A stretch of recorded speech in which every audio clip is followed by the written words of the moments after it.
Let me bring in Milind Deora, Member of Parliament of the Shiv Sena. Mr. Deora, thank you so much. 48 MPs. It is the second highest after Uttar Pradesh.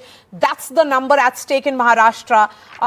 You have been campaigning for Shiv Sena. BJP won significantly last time, 25 in fact. There are these voices which suggest that the alliance of the BJP with the Shiv Sena, the new Shiv Sena and the new NCP isn't really working on the ground. There are a lot of contradictions. I haven't heard that it's not working. In fact, I'm quite optimistic about the prospects of the Mahayuti in the state. And you are right that Maharashtra is the second largest state in the country in terms of the number of Lok Sabha seats.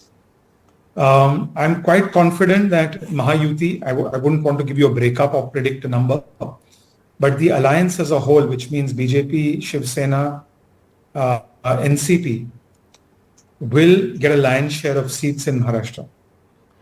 In fact, similar confidence is being displayed by Mahavikas Aghadi. We had Nana Patole just few minutes back. When I was traveling in that Nashik-Baramati region, one sense that I did get was a great degree of despondency among the people. That they weren't sure कि unka vote finally किसके पास जाएगा. If a person votes for X, that person may lately switch. तो ये जो जोड़ तोड़ की राजनीति है, will that put BJP on a disadvantage? I think that what has happened in Maharashtra from 2019 has certainly disrupted Maharashtra's politics. It certainly brought about radical changes, unpredictable changes. Shiv Sena, the erstwhile Shiv Sena, aligning with the Congress, completely unheard of, unthinkable in my opinion. So these are now finally going to be tested, all these disruptive ideas, largely driven by Mr. Sharad Pawar and Mr. Uddhav Thackeray, will be tested in the next few days. This is the last phase. 20th of May is the last phase in Maharashtra. And I still believe that the voters will vote out those who, for example, in 2019, in the assembly election, the voters of Maharashtra voted for Shiv Sena and BJP to come into power. They voted for Congress, NCP to be out of power. But something else happened. And I think voters will vote out those who did that, who indulged in that disruptive kind of politics, where essentially you disrespected the voters' mandate. And I would say that the combination of BJP, which has a fixed vote share, Shiv Sena, which brings its own sort of flavor to the alliance, and NCP led by Ajit Pawar, who has strength in Western Maharashtra and other parts of the state, is a very, and of course there are other parties now, there's also MNS and there's also RPI, is a very, very formidable combination.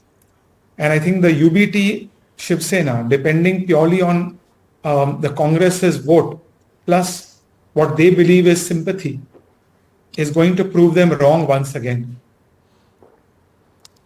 You know, one thing which is increasingly becoming clear is that the entire Mahayuti is riding on Prime Minister Modi's image, because Mr. Modi himself is on ticket and all your alliance partners, all of you are seeking vote in the name of Prime Minister. Well, I think it's fair to say that he is certainly one of the major issues in this election, and people are either demanding votes in his favor or demanding votes against. So both sides are using Prime Minister Modi as an electoral issue. But I believe that the voters of Maharashtra, the voters of India, will overwhelmingly vote in favor of giving him a third term, of giving him a hat trick, rather than the other way around. So it's not that my party or my alliance is defending his track record. Others are also making him an issue. They're also saying, don't vote for him. So both sides are doing that. That's but natural. There's a prime minister who's going in for a re-election. That happened with Dr. Manmohan Singh also. You're re-electing Dr. Manmohan Singh, or you're opposing Dr. Manmohan Singh, or you're opposing his policies. That's how things get stacked up in elections. So there's no escaping that. But as I said, it's beyond that. On the ground, there are also local factors which are giving us an advantage. There is a very broad-based alliance. There's alliance cuts across regional parts of Maharashtra. It brings areas where, in fact, BJP and Sena had no base, areas like Paschim Maharashtra, Western Maharashtra.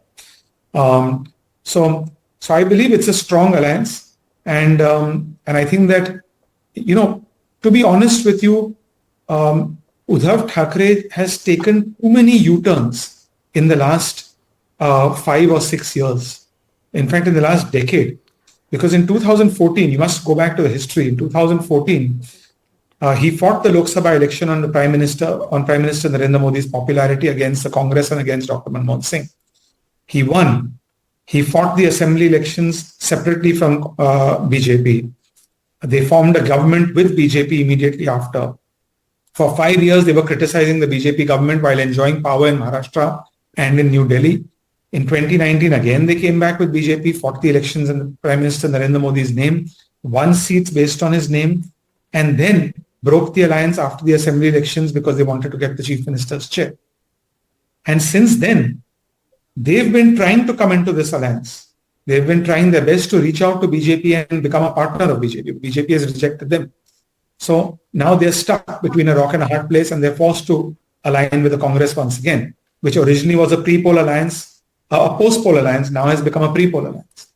So my last question to you. Yeah. So I think that continuous round and round, going round and round, U-turn after U-turn after U-turn, which essentially means you're chasing your own tail, has proven costly to them and will prove costly to them on June 4. Milind Deora, I really appreciate your time. Thank you so much for joining us on The Big Fight.